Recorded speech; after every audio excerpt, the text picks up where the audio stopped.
함께 말씀 보겠습니다. 에베소서 4장 25절부터 29절의 말씀입니다. 에베소서 4장 25절부터 29절까지 말씀 교독하겠습니다. 제가 먼저 4장 25절 말씀 봉독하겠습니다. 그런즉 거짓을 버리고 각각 그 이웃과 더불어 참된 것을 말하라. 이는 우리가 서로 지체가 됨이라.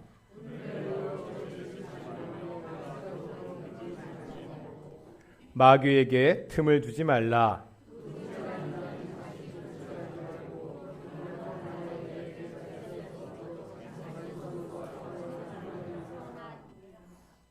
무릇 더러운 말은 너희 입 밖에도 내지 말고 오직 덕을 세우는 데 소용되는 대로 선한 말을 하여 듣는 자들에게 은혜를 끼치게 하라. 아멘. 이 시간 하겠습니다. 하나님이 우리와 함께 하십니다.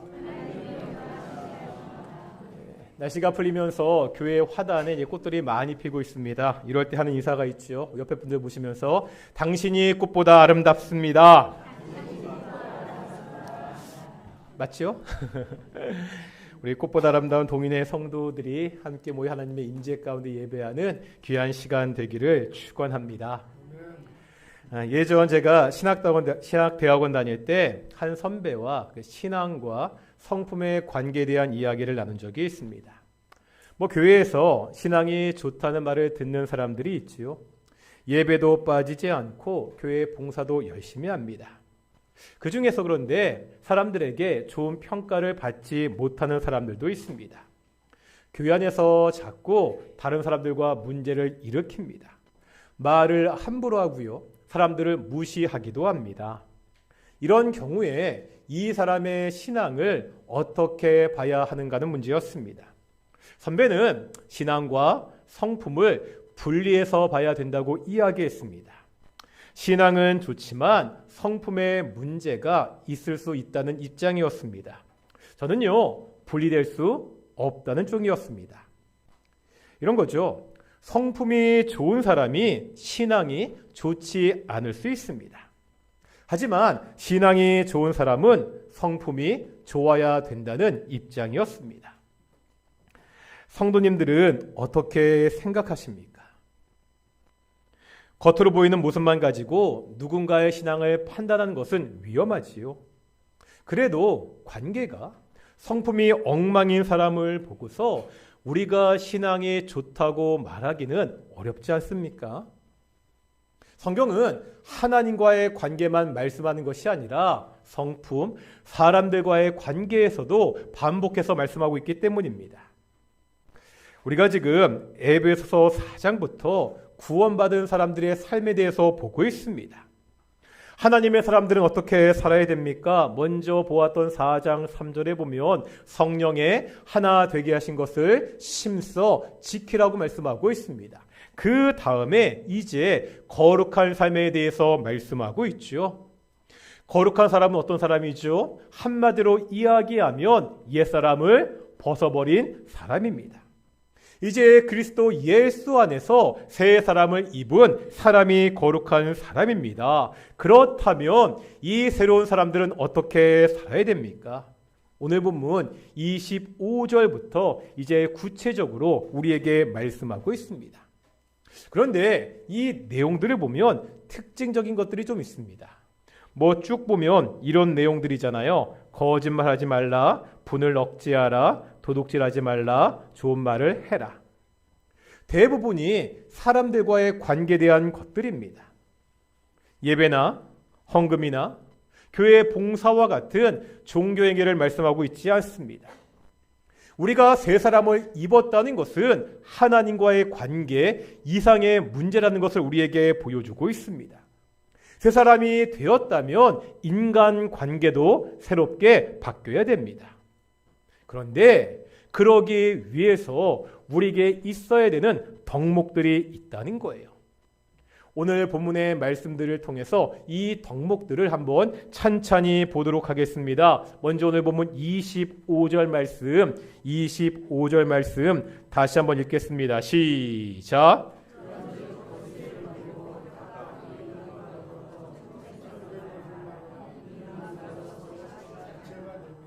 아멘.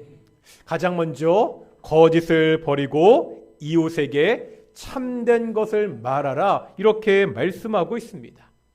왜 이것이 중요하죠? 이 거짓이라는 것이 옛사람의 특징이기 때문입니다. 이제 요한복음 우리가 8장 44절 말씀 볼 텐데요. 요한복음 8장 44절의 말씀을 같이 읽어보겠습니다. 시작.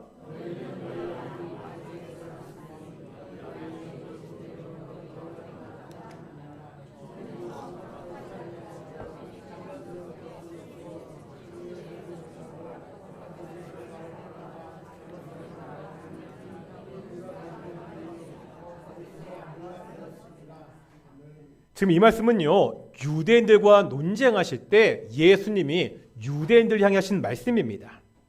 예수님은 지금 유대인들을 비난하면서 그들이 아비 마귀에게서 났다 이렇게 말씀하고 있습니다. 마귀는 처음부터 살인자였습니다. 또 거짓말을 하는데 왜냐하면 그의 본성이 거짓이기 때문입니다. 지금 마귀를 거짓의 아비다 이렇게 말씀하고 있죠. 다시 말하면 옛사람을 보자는 거예요. 옛사람의 특징이 뭐였죠? 공중에 권세 잡은 자, 사탄 마귀를 따르는 자들이었습니다. 우리가 이제 마귀를 따르던 옛사람을 벗고 새 사람이 되었습니다. 그렇다면 거짓의 아비인 이 마귀의 특징, 거짓을 말하면 안 된다고 지금 바울은 말하고 있다는 거예요. 그러면서 25절에 보면 우리가 거짓을 버려야 되는 이유를 말씀하고 있는데요. 이렇게 말하고 있죠. 이는 우리가 서로 지체가 됩니다. 왜 우리가 서로에게 진실해야 됩니까? 왜 우리가 서로에게 거짓을 말하지 말아야 되죠? 한 몸인 지체이기 때문입니다. 우리가 참 많이 봤잖아요. 성경은 우리 교회 공동체를 한 몸이라고 그렇게 말씀하고 있습니다. 우리가 한 몸의 손이고 발이고 눈이고 귀라는 거죠. 아니, 한 몸의 지체들끼리, 몸에 있는 지체들끼리 거짓말을 할 수가 없습니다. 말이 안 된다는 거예요. 이런 식입니다. 발이요, 머리에게 내가 이제 오른쪽으로 갈 거야 이렇게 말하고 왼쪽으로 가지 않잖아요. 손이 입에게 야, 내가 이제 밥을 먹을 거야 이렇게 말하고 손이 머리를 만집니다. 이런 일이 벌어집니까? 그렇지 않습니다. 한 몸이기 때문입니다. 만약에 이런 사람이 있다면 그 정신에 문제가 있는 사람입니다. 건강하지 못한 사람입니다. 한 몸인 교회가 거짓을 말하지 않고 진실을 말하는 것은 너무나 당연한 일입니다. 교회는요, 이 세상에 진실한 공동체가 어떠한 모습인지를 보여줘야 됩니다. 요즘 세상이 어떤가요? 참 거짓이 팽배하지 않습니까? 무고죄라는 것이 있습니다. 무고죄 아십니까?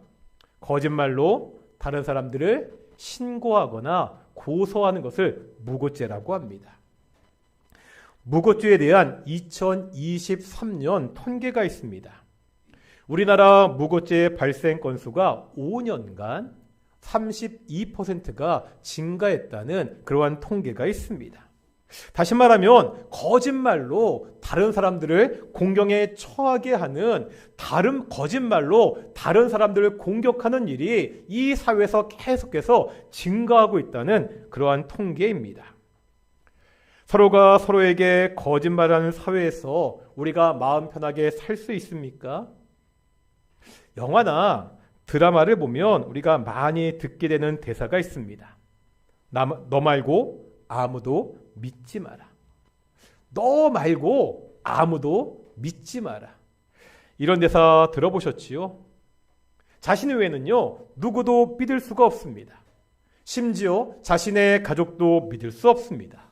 누가 내 편이고 누가 내 적인지 알 수가 없습니다. 누가 진실을 말하고 누가 거짓을 말하는지 알 수가 없습니다. 이게요, 영화로 보면 굉장히 긴장도 고조되고 몰입감도 최고입니다. 하지만 실제 우리의 삶이 이렇다면 견딜 수 없잖아요. 정말 내 주변에 아무도 믿을 사람이 없습니다. 친구도 가족도 믿을 수 없습니다. 아니, 남편도 부인도 부모도 자식들도 믿을 수 없습니다. 자기 혼자 세상을 헤쳐나가야 됩니다. 하루하루 죽는 것처럼 힘들 것입니다. 신의와 믿음은 사회가 존재하는 근거입니다. 이것이 깨지면 사회는요, 순식간에 무너지고 맙니다. 세상은요, 자신의 이익을 위해서 간혹 거짓을 말하는 것을 융통성이 있다, 이렇게 말하기도 합니다. 그 사람 나름 처세를 잘한다, 이렇게 말하기도 합니다. 성도들은 그렇게 해서는 안 됩니다. 교회는요, 무너져가는 사회를 지탱하는 마지막 최후의 방어선입니다. 먼저 한 몸인 교회 안에서 우리가 서로 진실해야 됩니다. 거짓으로 얼룩진 이 세상에서 우리 성도들이 진실한 모습을 보여야 됩니다. 대한민국 사회에서 교회에 대한 신뢰가 바닥을 치고 있습니다. 이제 이러한 모습 때문에 전도의 문이 막혔다는 이야기들을 너무나 많이 듣고 있잖아요. 사랑하는 성도들이 진실한 공동체가 되어서 우리가 이 땅에서 진실한 모습으로 살아갈 때 다시금 세상은 교회를 신뢰할 것입니다.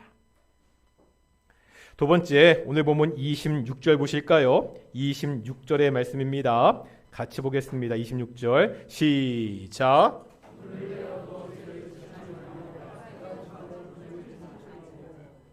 분에 대한 말씀입니다. 분노 조절 장애라는 것이 있습니다. 들어보셨죠? 분노 조절 장애. 이게 정식의 명칭은 간헐적 폭발 장애입니다. 이 분노를 자기 이성적으로 그렇게 조절할 수 없습니다. 공격 충동이 억제되지 않아서 다른 사람들에게 직접적으로 피해를 주는 그런 사람들이 있습니다. 한번 사진 보실까요? 우리 이런 기사 보신 적이 있으시죠? 그렇죠. 아파트 층간소음 문제로 다툼이 있다는 기사를 자주 볼 수 있습니다. 얼마나 심각한지 살인 충동을 느끼기도 합니다. 이 기사를 보면 실제로 그 화를 참지 못해서 사람을 죽였다는 그러한 기사입니다. 자신의 분을 참지 못하고 사람들이 저지른 일입니다. 오늘날 한국 사회를 보면 이러한 분노 장애를 가진 사람들이 많은 것 같습니다.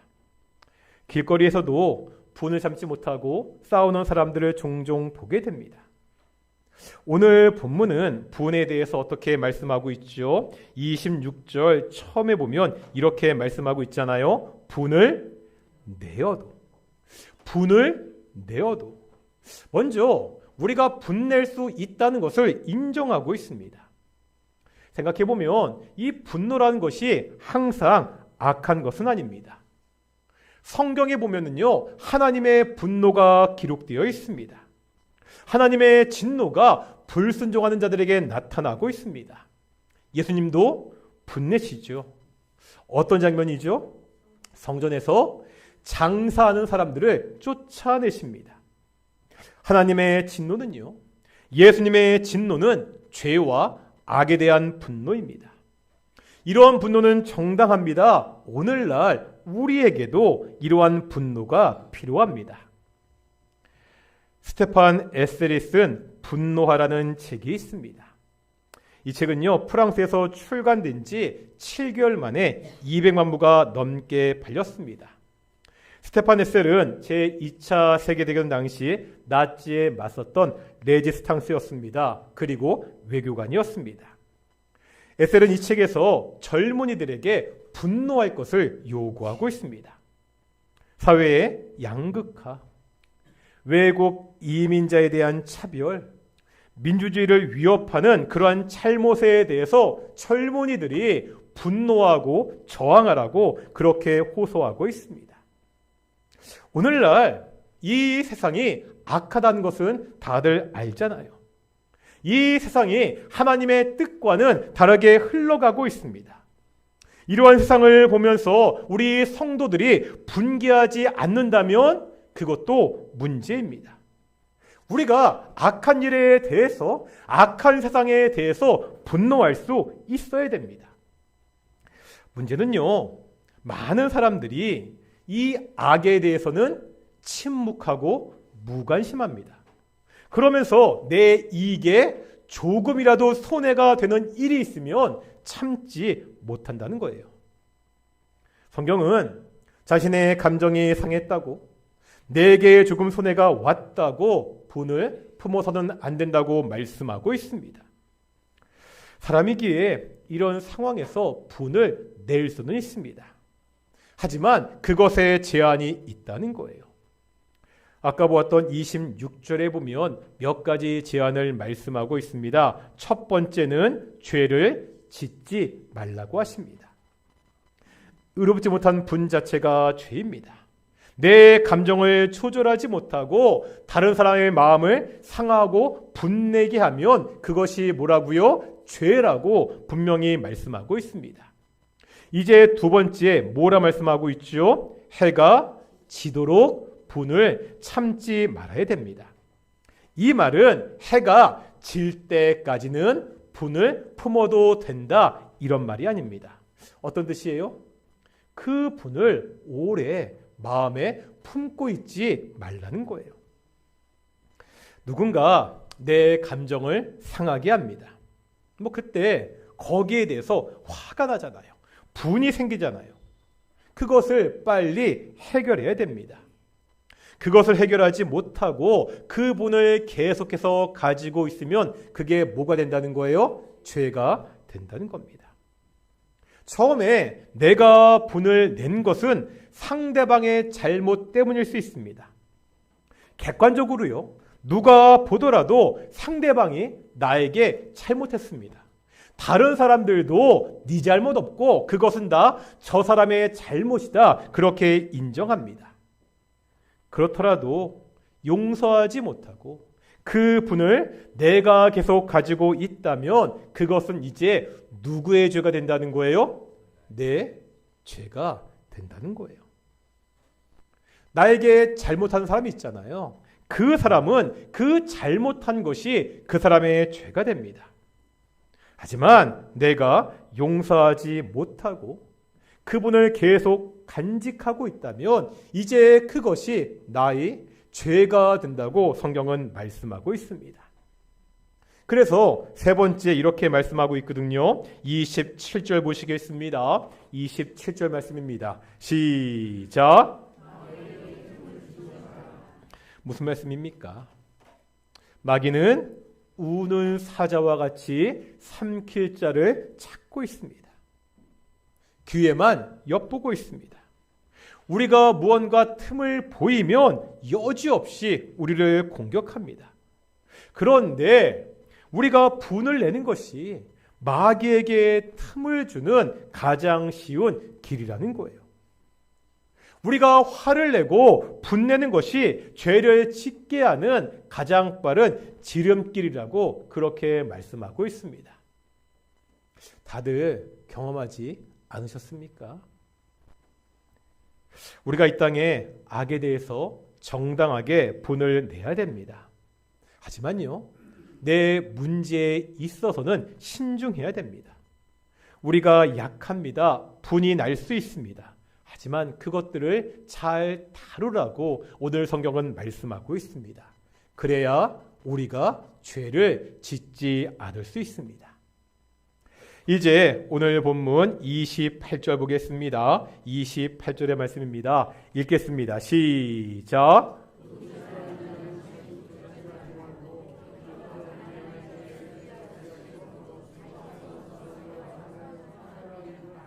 아멘. 여기 보면 도둑질하지 말라고 말씀하고 있지요. 10계명 몇 계명이죠? 10계명 8계명도 도둑질하지 말라는 말씀입니다.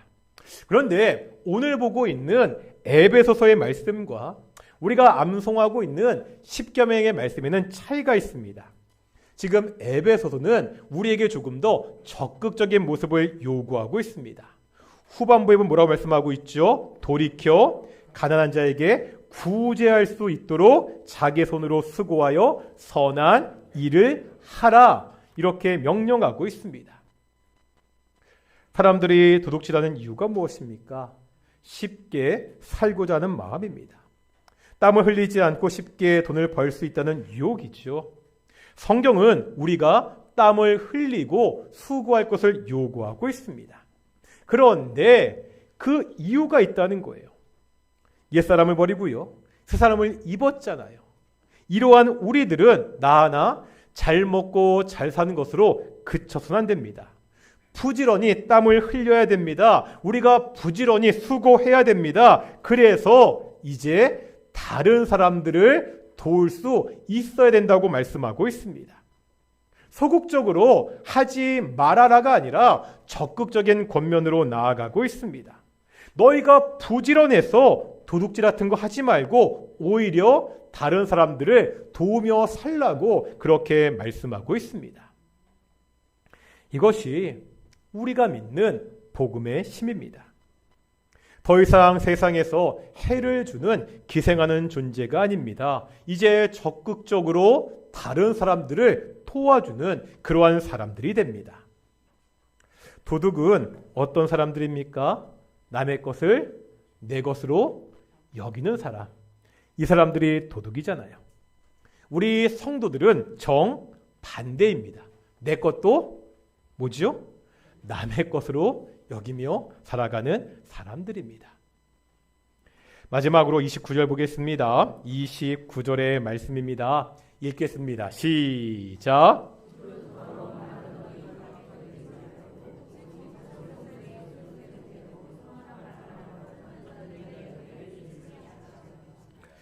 마지막으로 우리 말에 대한 말씀을 하고 있죠. 유대인들의 지혜서인 탈무드에 보면 이런 이야기가 있습니다. 말씀드린 적이 있는데요. 세 사람을 한꺼번에 죽일 수 있는 방법입니다. 세 사람을요, 한 번에 죽이는 방법. 탈무드에 보면 그것은 다른 것이 아니라 험담이라고 이야기합니다. 한번 찬찬히 읽어보실까요? 시작.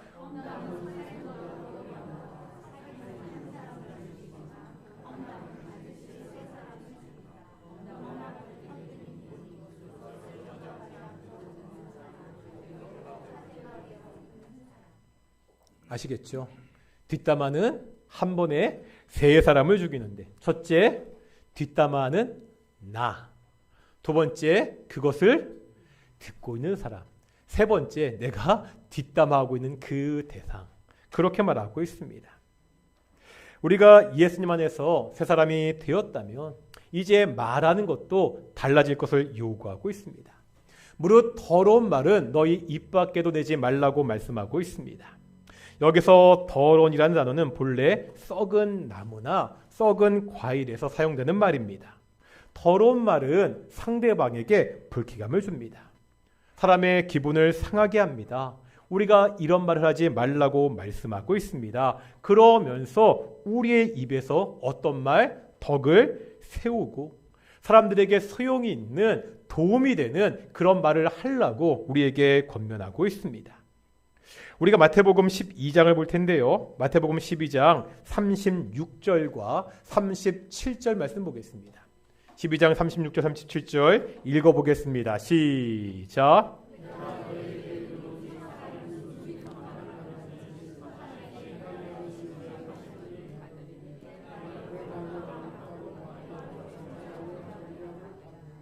우리가 마지막 날 하나님의 심판을 받잖아요. 그런데 마태복음 12장 36절과 37절에 보면 그 심판의 근거를 말씀하고 있거든요. 그 근거가 뭐죠? 뭘로 의롭다함도 받고 뭘로 정죄함을 받는다고요? 네가 했던 말을 통해서. 내가 했던 말로 내가 의롭다는 평가도 받고 내가 했던 말로 정죄함을 받는다고. 이게 마지막 심판의 때 우리를 심판하는 근거라고 말씀하고 있습니다. 이유가 뭐죠? 왜 내 말이 심판의 근거가 됩니까? 우리가 사람들의 내면을 볼 수 없습니다. 그 사람이 여전히 옛사람인지 새 사람을 입었는지 우리가 잘 알 수가 없습니다. 하지만 미루어 짐작할 수 있는 것이 있다는 거예요. 그게 뭐라는 거예요? 그 사람 입에서 나오는 말이라는 거예요. 그 입에서 나오는 말들이 더럽고 다른 사람들을 깎아내리고 공동체를 비난하는 말입니까? 그렇다면 그 사람은 옛사람의 모습을 벗어버리지 못한 사람입니다. 그 입에서 나오는 말들이요, 은혜롭고 사람들을 칭찬하고 공동체를 세우는 말입니까? 그 사람은 새 사람을 입은 사람이라는 겁니다. 내 입은 어떻습니까? 우리의 말은 지금 어떻죠? 다른 사람을 세우는 말이 나오고 있습니까? 혹시나 다른 사람들을 깎아 내리는 말들이 나오진 않습니까? 내 입에서 교회를 세우는 말이 나오고 있습니까? 혹시나 교회를 흔드는 말이 나오고 있지는 않습니까? 오늘 우리는 새 사람이 어떻게 살아야 되는지 구체적으로 보았습니다.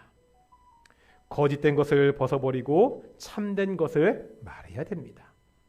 분을 내어도 죄를 짓지 말아야 됩니다. 도둑질하지 말고 다른 사람들을 도와야 됩니다. 더러운 말을 하지 말고 다른 사람들을 세우는 말을 해야 됩니다. 성경은요, 막연하게 말씀하고 있지 않습니다. 너무나 구체적으로 우리의 삶의 모습을 하나하나 말씀하고 있습니다. 우리가 이 말씀을 통해서 내 모습을, 내 신앙을 점검할 수 있어야 됩니다. 내가 정말로 예수님을 믿는 신앙을 가진 그러한 사람인지, 내가 겉으로만 믿는 척 하는 사람인지 이 모습을 통해서 나 스스로 평가할 수 있다는 거예요. 내가 살아가는 그 모습을 통해서 내 신앙을 보여주는, 내 믿음을 보여주는 그러한 성도들이 되시기를 축원합니다. 우리 지난주에 했던 원하고